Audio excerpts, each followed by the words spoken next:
មកវាលំបាកវាគឺជារឿងធម្មតាដល់ពីម្នាក់នៅក្នុងនោះមានខ្ញុំណែណានេះគឺជាព្រំលិខិតមិនអាចប្រឆាំងនឹងទេវតា But I gotta go ក្រឡាំប្រឆាំងវិវាសនាខ្ញុំកំព្រាមិនដឹងឪពុកម្ដាយនៅទីណាហើយវេទនាមិនអាចទៅរៀនអក្សរនៅសាលាគ្រាន់តែដឹងតែពេលនេះខ្ញុំជាក្មេងបាបសាងពុយសម័យពីអនាគតថ្ងៃមុខនឹងទៅជាយ៉ាងណា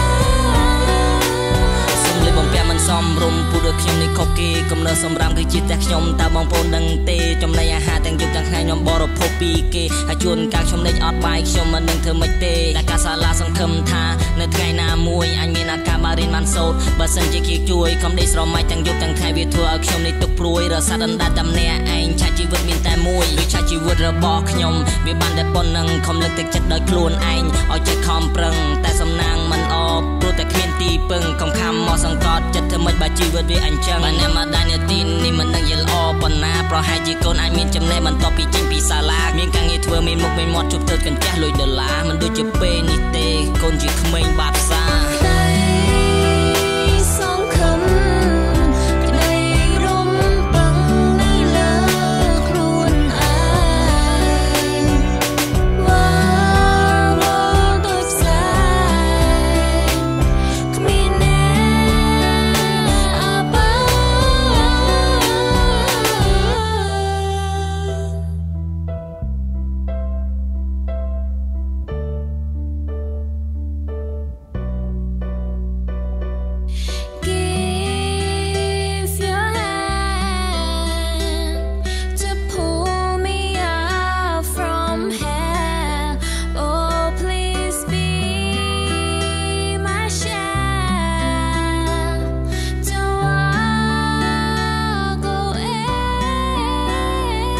ខ្ញុំឮគេនិយាយថាខ្លួនទៅទីពឹងខ្លួនកុំធ្វើមុខពិបាកចិត្តត្រូវធ្វើចិត្តឲ្យមកមួនបើសិនជាយើងជួបទុំលំបាកឧបសគ្គទួនកុំអស់សង្ឃឹមនឹងឆាជីវិតត្រៀមកម្លាំងឲ្យហំហួនខ្ញុំនៅទីនេះជួយពីជីវិតចង់ឲ្យអ្នកបានដឹងពីឆាជីវិតសវេទនាជីវិតដែលត្រូវការទីពឹងជីវិតដែលត្រូវគេបោះបង់ចោលជីវិតដែលអស់សង្ឃឹមជីវិតដែលរស់